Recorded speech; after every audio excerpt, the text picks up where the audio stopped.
Okay. Smile. Hey. Wait a minute. I didn't quite get that.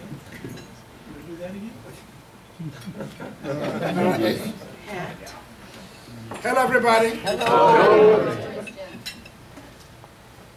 A while ago, about a few months ago, I was on a track and field tournament with my daughter Jackie, and somebody asked me, Christian, your daughter is so fast. Where does she get this from? You or your wife, and who runs? I was like, me? Are you kidding me? I said, I don't run unless something bad is chasing me. And she laughed so hard, and I got this one time ago from somebody, and every time I use that line, people laugh so hard. I'm thinking, you know what? And I found that one of my clients yesterday cracked me up so much. I laughed so much, I don't even know what it is.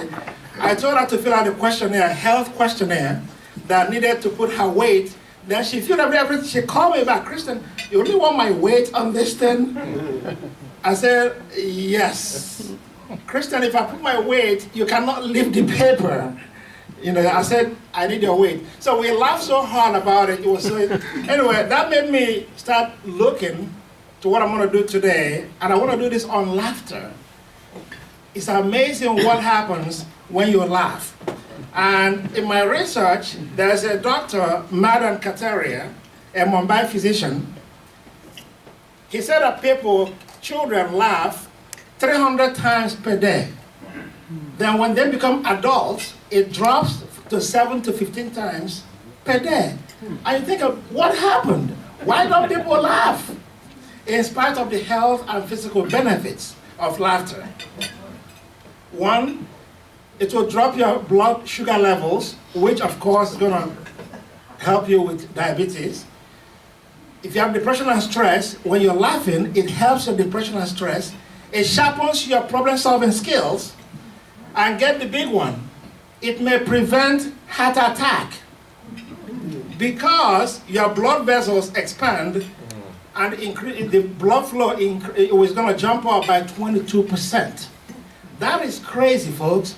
So I'm going to give you 3 quiz real quick. One is hard. Next time somebody makes you mad, I'd like you to say, laugh it off. Next time somebody makes you mad, what are you going to do? Laugh it off. Your spouse grabs your credit card and walks to the mall, and you're sitting there panicking. What are you going to do? Laugh it off. All of a sudden, you find you're having a heart attack. What are you going to do? No, don't laugh it off. Call 911. I salute you all.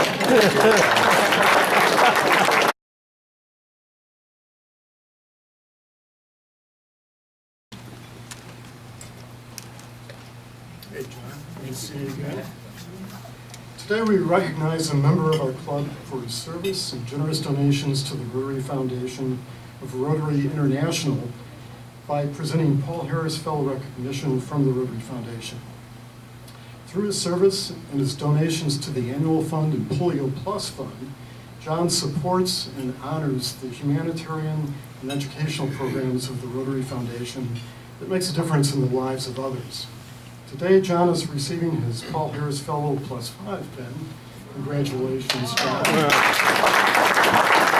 I'd also like to add that John has been a Paul Harris Fellow since 1996. Wow. And President Kathy and I have asked John to say a few words about why he donates to the Rotary Foundation. Wow. John? Thank you, Matt. Thank you. That's wonderful.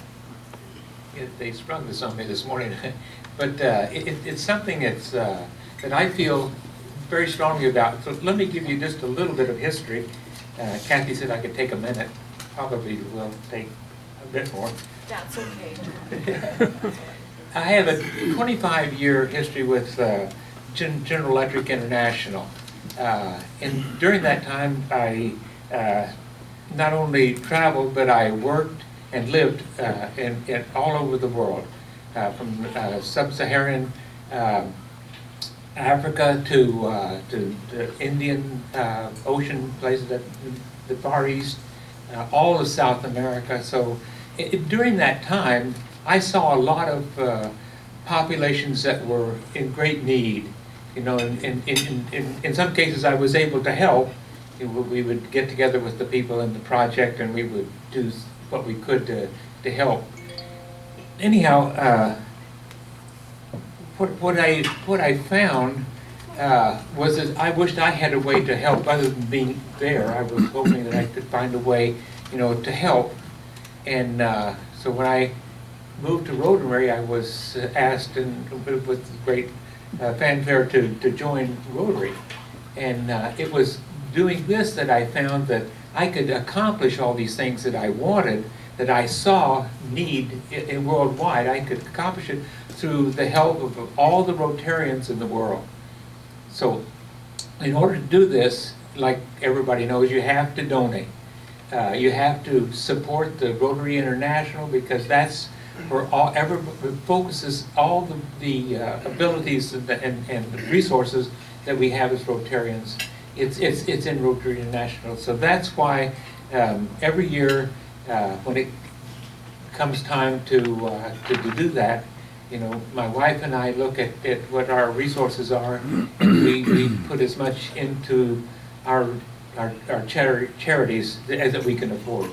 So Rotary is the answer to my quest for helping the people that I saw worldwide. And I thank you for listening to me. Thank you.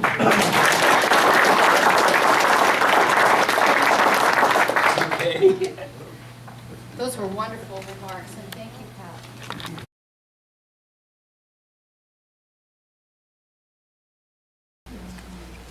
Thank you, Niall.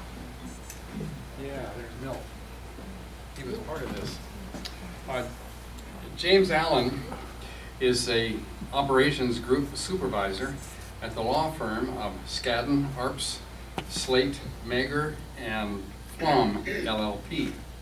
James is the organizer of the largest LGBTQIA vegan meetup group in the country, Veg Out NYC. He is an abolitionist regarding animal exploitation and lobbies in Albany on behalf of animal protection bills going before the New York State Legislature. He has worked locally to ban the carriage horse industry in New York City. James also serves as a volunteer at the New York Insight Meditation Center in New York City. He holds a BA from New York University. Jim Allen was very impressed upon meeting Janice Latham. This was the first time he had met someone who embodied the fact that indeed one person can change the world. Jim subsequently became involved by assisting with graphic design and printed materials for Powering Potential. It was June 2018 when Jim decided to make a bigger commitment and join as board secretary. Now, I want to add my own personal note here. Janice Latham spoke to this Rotary about 5 years ago and showed us a very small handheld computer that could be purchased for $35. This is a Raspberry Pi. Milt Finger also caught the bug and became board chairman of Powering Potential several years ago. This Raspberry Pi is being used to educate students in Tanzania, a rural place without electricity and internet access. Please welcome Jim Allen.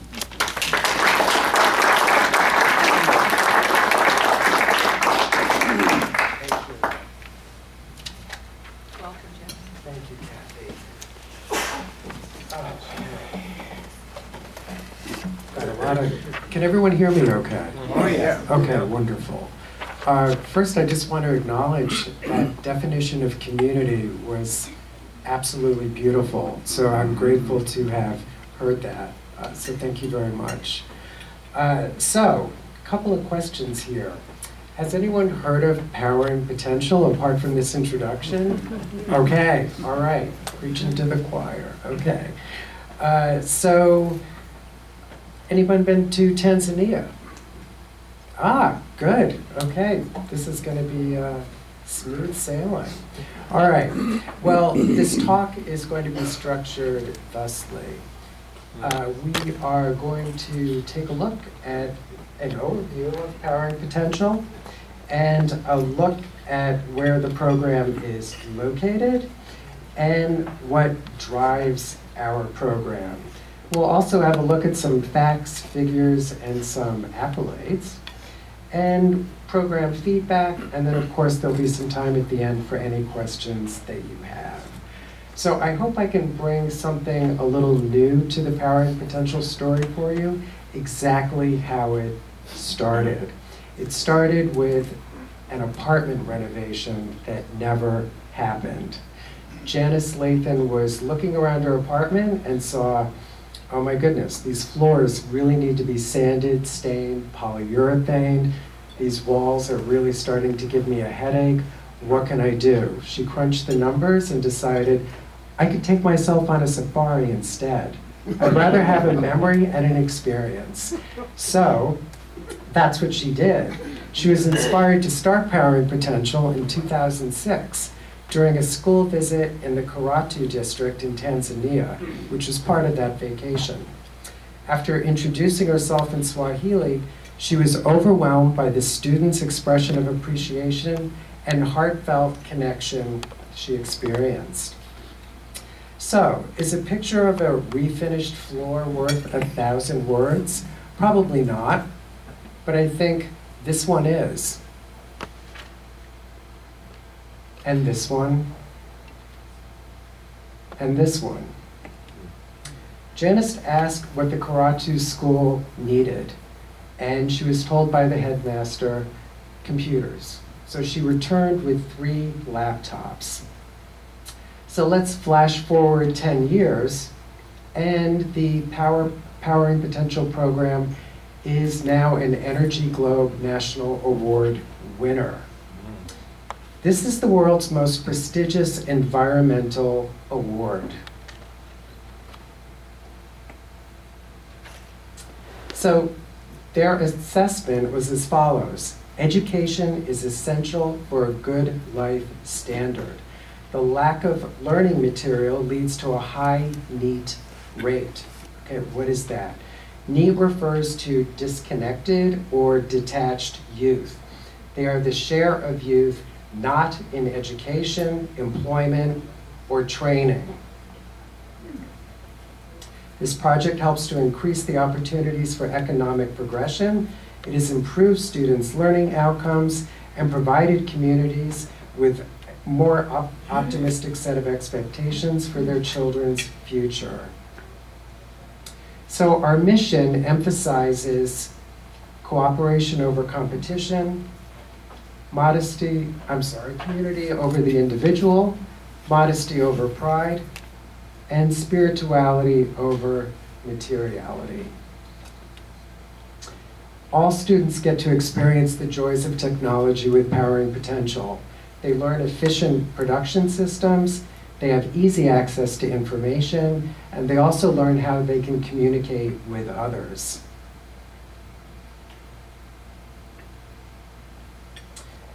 Most rural schools lack the equipment required to teach the National Information and Computer Sciences curriculum. They cannot afford computers and lack access to electricity. This necessitates utilizing solar power systems. Though online access would be ideal, internet service is oftentimes prohibitively expensive in rural areas. So Powering Potential's programs currently focus on offline digital libraries, which we'll learn about later. We also provide instruction in office productivity software, word processing, spreadsheet program, presentation software like what you see here, and email. So let's hear some feedback from a classroom spokesperson about the program so far. I want to thank Mama Janice Lathan. This is because we have get more benefits, and without that program, we didn't get or we didn't learn more about other things. Thank you. So, where is the program currently located? Tanzania. And as some of you know, where Tanzania is, there it is, East Africa, bordering the Indian Ocean, and that's Lake Victoria to the north. So our program is located in 4 different regions. Our regions are Arusha, Mara, Pemba, that north island, and the middle island there is Unguja. So just a few facts about location. Our mainland program regions, Arusha and Mara. Arusha is noted for the Ngorongoro crater, as well as the Old Divide gorges. Remember Richard and Mary Leakey's ongoing research work there, The Dawn of Man, it all began there. And Mara is known for the Serengeti and Africa's largest inland lake, Victoria. And then we have Unguja and Pemba. These make up the Zanzibar Archipelago program regions. You may also know them as the Spice Islands. Unguja is known as the birthplace of Swahili. It started as a language of trade. It's also known for a UNESCO World Heritage Site, Stone Town. And it's also known as the birthplace of Farouk Balsara. Anybody? Okay, I'll give it away. Freddie Mercury. Who knew? All right. And Pemba is known as the largest producer of cloves as well as for ecotourism. All right, so let's get down to brass tacks, the actual technology. What is the technology that drives our award-winning program? We currently use solar-powered Raspberry Pi computer motherboards. The Raspberry Pi is a low-cost, credit card-sized computer that plugs into a computer monitor or TV and uses a standard keyboard and mouse. It is a capable little device that enables people of all ages to explore computing and to learn how to program in languages like Scratch and Python. Now would help us up. If you want to pass the Pi around, please do and have a look for yourselves. Our use of open source software ensure that future generations will not be burdened with the expense of upgrading proprietary programs. So if you have your phones with you, I welcome you to have a look at this offline digital content. So let's see what is on the Pi. So you can open your browser. First you're going to choose the Raspberry Pi or RPI Wi-Fi. Then you'll open your browser and type in 10.10.10.10.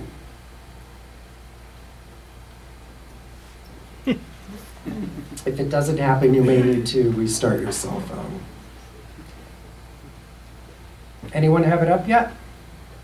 Not yet?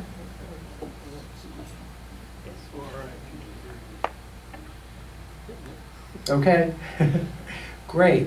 Okay. Youngest guy in the room. So what you are looking at is called Rachel. It is put out by World Possible. This is the cornerstone of our program. Rachel stands for Remote Area Community Hotspot for Education and Learning. So you can directly link to what's on a little Raspberry Pi server plugged into the corner of the room over there. There's also a table with some literature for you, as well as a place where you can sign up for our email list.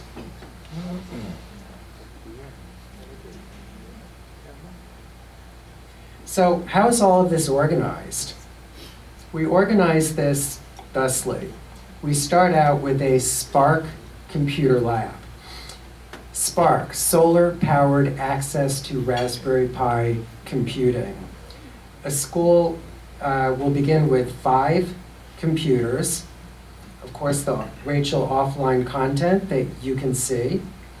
1 solar power system, and system operations and maintenance training for teachers and students. Then once the school reaches certain benchmarks, we then move to what's called a Spark Plus. So this is 15 additional computers, bringing this up to a 20-piece lab, also upgraded solar, and schools can now teach the Tanzanian Information and Computer Sciences curriculum. To know that figure of 20 computers, it actually is 20 computers. We have to replace the 5 that are there, because by the time they reach eligibility, those become outmoded. And we want the entire lab to have consistent technology.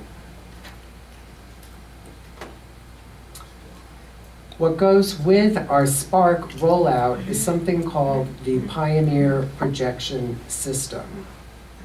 This is a single Raspberry Pi computer with a solar-powered mobile projector.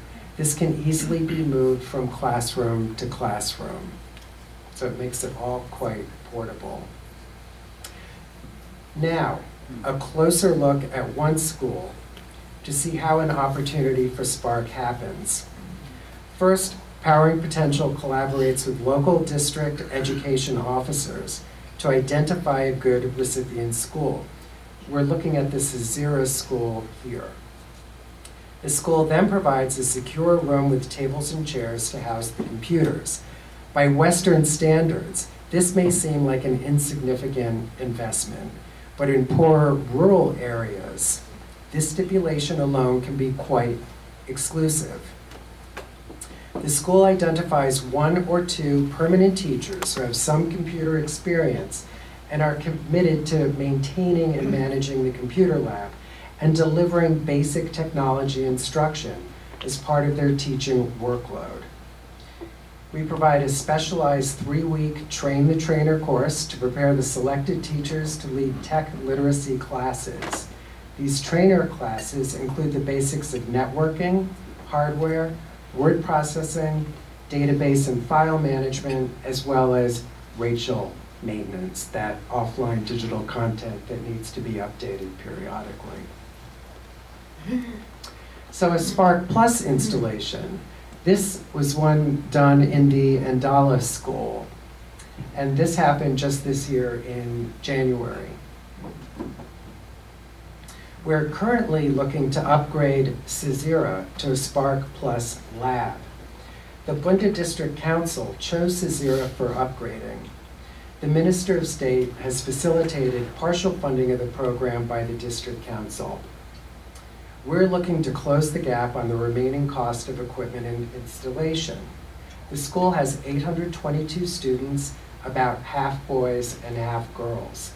And this is actually common for all the government schools, and we're only located in government schools in the country. They're all co-ed. It has the largest student body of any school we work with, so an upgrade will affect that many more students. They have an administration that is taking good care of the computer lab and teachers and students who are responsive to our questionnaires.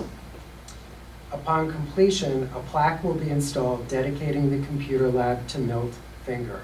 As you all know, he's been a tireless supporter and advocate for Powering Potential.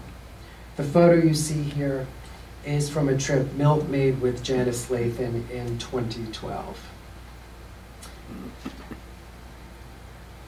So, a couple of specs about solar specs. With a Spark, we have 2 solar panels, 3 batteries, and with a Spark Plus, we have 5 solar panels total and double the batteries. So after an appropriate recipient school has been selected by the district officials, we purchase the supplies from an in-country vendor, transport them to the site, and begin installation. Our program employs local people exclusively. So now let's take a look at Powering Potential's impact through some facts and figures and 2 esteemed accolades. 29 solar power systems, over 23,000 teachers and students have had a world of knowledge at their fingertips.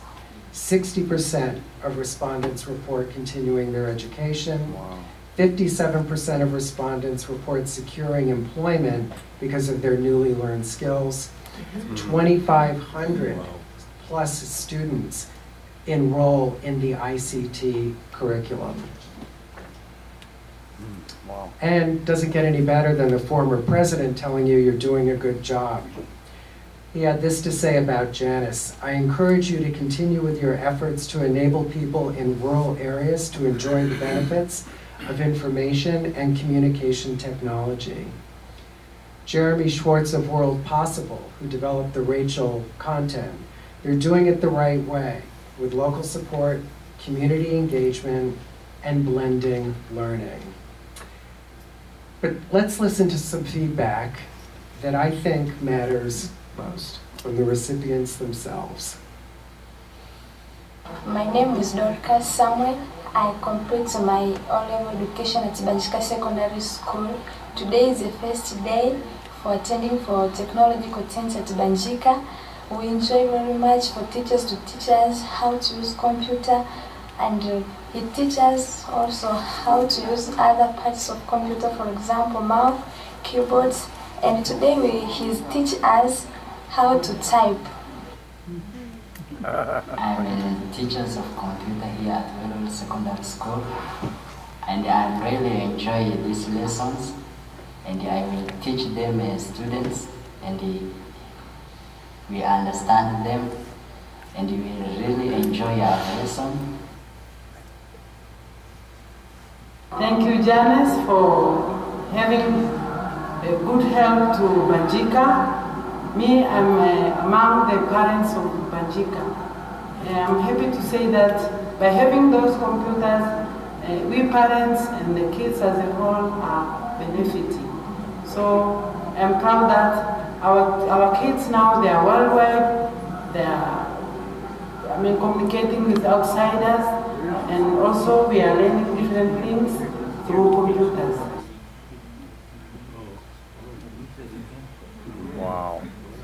Kama unataka kwenda haraka, nenda mwenyewe. Kama unataka kwenda mbali, nenda pamoja.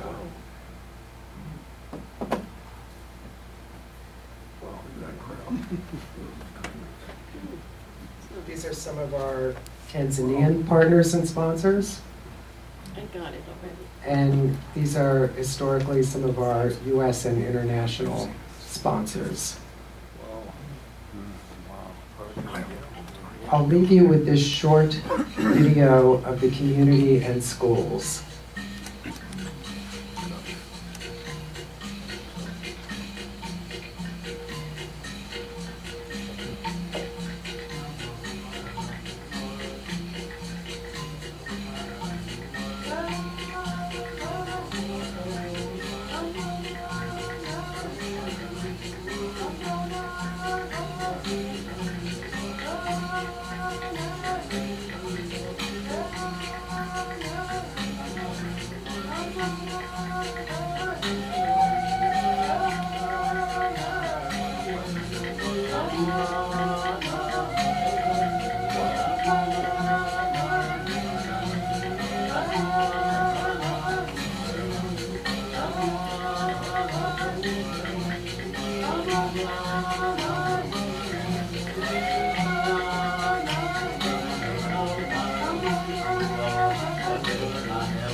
So we have time for questions. I know there's questions. Thank you all. Are we passing the mic? Yes. Okay. Jim, what fraction of the instruction is in Swahili and what fraction is in English? It's all in English. All in English, okay. Two questions. One is, I noticed in the video the installation of solar panels and whether that's the primary means of powering the classrooms.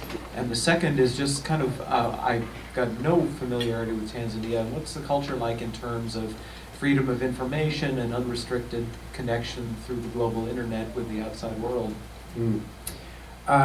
Two great questions. Solar is the only way right now. Yes. And, you know, things are changing a bit. I can't speak to net neutrality in Tanzania at this point in time in 2019. Politically, things have changed. The current president is not the president that you saw in the slide, who is very proud of the work that we do. Although I will say that this current president has education as his #1 agenda item. So that is good. However, he's interested in dialing back a lot of human rights initiatives. How much does a 20-plus system cost? The additional computers, additional panels, et cetera, comes in at $23,000. Yeah, that's a slight roundup. How do they achieve internet connection and what kind of speeds Well, this is all offline, what we're doing with Powering Potential. So the children do not actually have access to the internet. Certain headmasters of schools, of course, can get online because they do need to communicate. And it's very different in Dodoma and Dar es Salaam. But in these areas, as you saw in the video, people have mud walls and thatched roofs. There's nothing. So Jim, I have a question. So the Rachel server comes with a lot of learning materials and some encyclopedic type materials. Correct. And how often is that updated? And is that how that gets updated? That it's updated on an annual basis. So when World Possible sets out a new Rachel content, that's when we get it and do the upload. Yeah. Over here. Yes, hi. Thank you very much. That was very inspirational.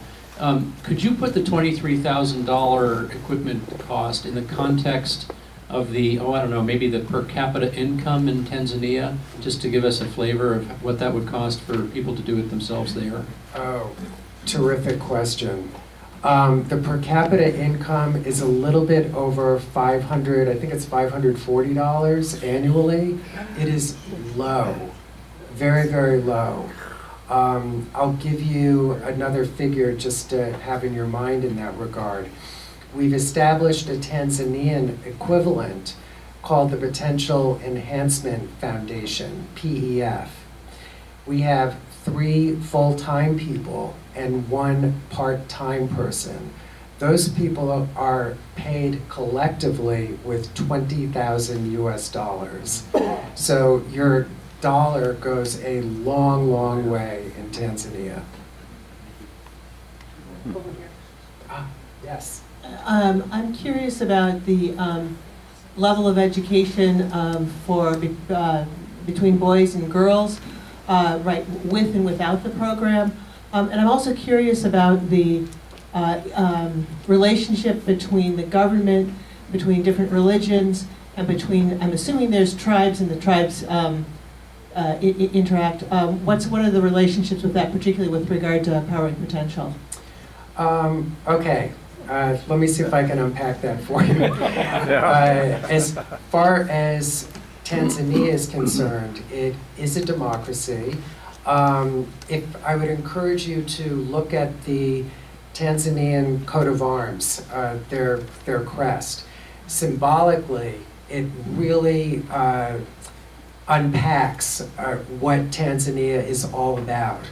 And Tanzania does not experience the ethnic strifes, the sort of intense tribalism that is seen in other African countries.